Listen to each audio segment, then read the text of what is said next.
Olá, gente boa de Deus, paz de Cristo Jesus sobre a tua vida. Pastor Adriano Moreira, mais uma vez aqui com você. E hoje, para falarmos de um assunto que é tão importante quanto outros, mas é um assunto que está nesses últimos dias nas redes sociais, onde muitos já falaram a respeito, e eu quero também falar alguma coisa sobre este assunto. Pregador mirim é normal? Mas antes de falarmos sobre, eu tenho que te fazer o convite. Se inscreva, comente, curta, compartilhe e siga-nos em nossas redes sociais, Instagram, Facebook, Twitter, e nos permita chegar em muitas outras casas, lares e famílias para que a bênção do Senhor chegue até esses lugares. Então, vem comigo e vamos falar um pouquinho sobre esta questão. Melhor, talvez te ajudar a responder essa pergunta. Pregador mirim é normal?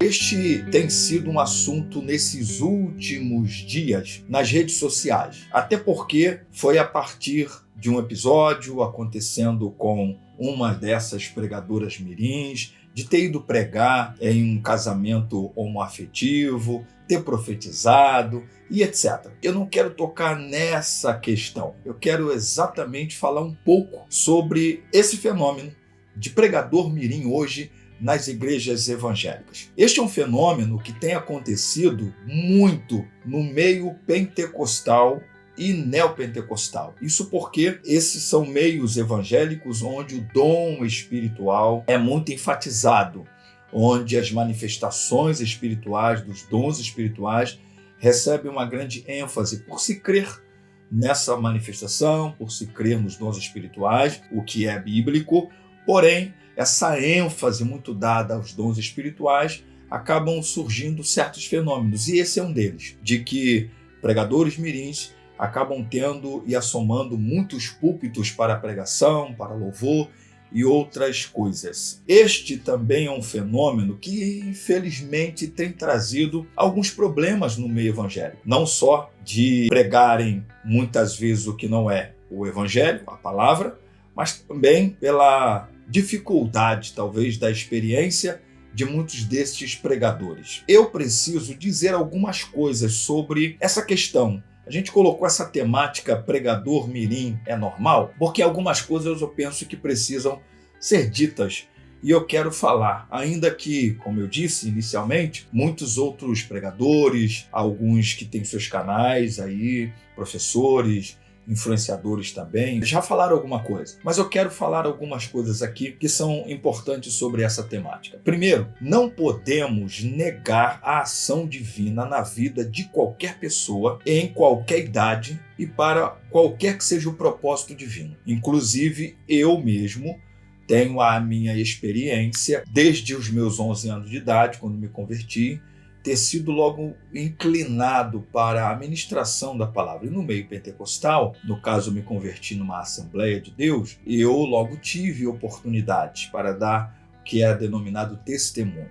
E aí automaticamente eu fui me vendo inclinado para a ministração da palavra. Claro, evidente que no meu caso eu tive instrutores, eu tive mentores, eu tive discipuladores, inclusive cheguei a me tornar seminarista já com os meus 16 anos de idade. Consegui desenvolvendo aquilo que era já um dom, uma vocação, uma inclinação, porque fui muito bem orientado. Segunda coisa que é importante ser dito, não devemos tornar exceção regra, porque uma vez reconhecendo que Deus possa usar quem Ele queira, da idade que seja, ainda que Deus possa ter graciosamente abençoado alguma dessas crianças, desses pré-adolescentes ou desses adolescentes ou jovens em alguma ocasião, não significa que sejam pregadores constantes do púlpito, de agendas de todos os dias. Essa é uma outra questão, não tornar exceção em regra.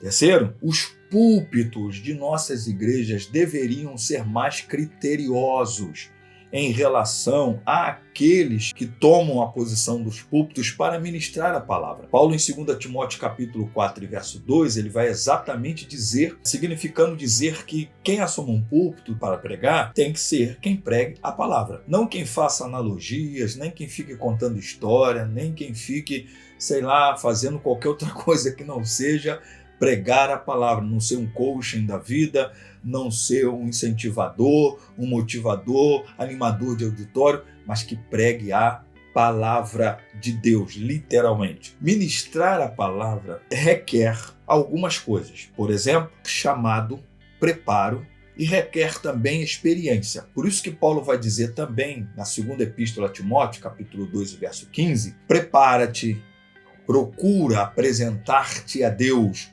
como obreiro aprovado, que não tem de que se envergonhar e que maneje bem a palavra da verdade. Por quê? Porque no meio chamado tradicional, como igrejas que vêm da reforma protestante, igrejas um pouco mais conservadoras em relação à ministração da palavra, elas são mais criteriosas em relação aos que pregam, em relação aos que cantam, em relação aos que assumem a responsabilidade de pregar a palavra e assumam os púlpitos. Essas igrejas acabam tendo menos problemas que venham dos púlpitos, porque o critério é um pouco mais estreito. Ou seja, não é qualquer pessoa que sobe a esse púlpito e prega a palavra. Não é qualquer pessoa que sobe a esse púlpito e ministra um louvor, e que louvor é o que vai ser ministrado. Então, o pregador mirim e adulto precisa saber, sou chamado para isso? Segundo, eu me preparei para isso? Se eu for chamado para cantar, se eu sou chamado para pregar, se eu sou chamado para liderar, eu deveria me preparar. E ao mesmo tempo experiência, porque há temas dos quais se prega que precisa ter uma experiência, como por exemplo, alguém só pode ministrar a casais se ele for uma pessoa casada ou casado. Por quê? Porque tem a experiência do casamento e poderá falar muita coisa também a partir da vivência do casamento. Pregadores mirins, infelizmente, estão se caracterizando como trabalhadores infantis, influenciadores, profissionais do púlpito e como aqueles que também estão sendo fonte de lucro para os seus responsáveis, pais, pastores, avós, tios, seja lá quem for, e deixando de viver a sua adolescência, a sua pré-adolescência, a sua juventude, a sua infantilidade. E deixa eu dizer aqui algo importante. Trabalho infantil por quê? Porque muitos desses pregadores mirins estão tendo uma agenda daquela de pregar todos os dias. Então, alguém que está pregando todos os dias, nesse caso do pregador mirim, não está tendo tempo para estudar, não está tendo tempo para um lazer, não está tendo tempo até para viver a sua faixa etária da vida.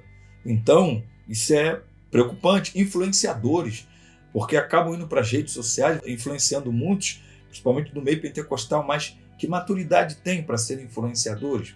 Que experiência de vida que tem para serem influenciadores? Acabam também se tornando profissionais do púlpito, porque com essas agendas, muitos cachês, que nós já vamos falar aqui um pouco sobre, muitos cachês, não são ofertas, porque uma coisa tem a ver com ofertas, outra coisa é enriquecimento, é cachês, e aí acabam se tornando profissionais do púlpito e acabam também tornando-se fonte de lucro para os seus responsáveis. Outra coisa importante a ser dita é: os pregadores, isso tanto mirins quanto pregadores adultos, estão fazendo dos púlpitos de muitas igrejas e de muitas denominações um meio de enriquecimento, com cachês que, vou colocar aqui, porque eu não entro nem nesses detalhes, mas talvez de 5 mil para 50 mil ou mais, são verdadeiros profissionais do púlpito.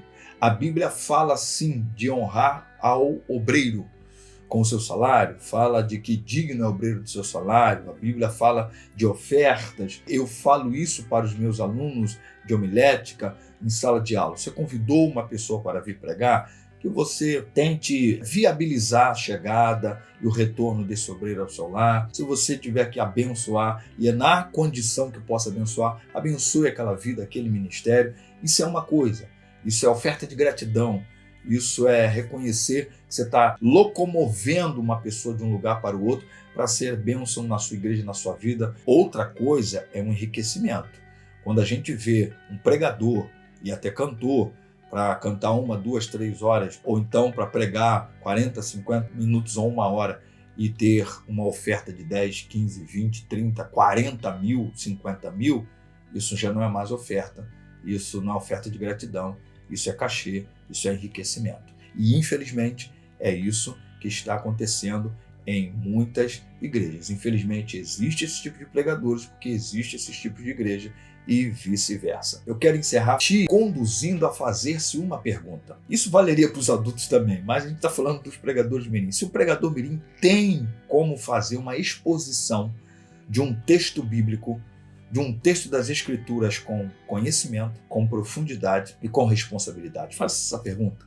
Se um pregador mirim que ainda não tenha tanta possibilidade de ter tido tanto conhecimento das Escrituras, tenha essa condição. Que nossos púlpitos tenham mais critérios, tenham mais regras de quem são os que estão assomando esses púlpitos para ministrar a palavra. E eu quero estender também para cantar, para ministrar, para palestrar, para fazer alguma conferência. Então, que você possa refletir sobre isso. Deixe aqui o seu like, deixe o seu comentário, deixe suas críticas, compartilhe, que afinal de contas, esse canal também é seu.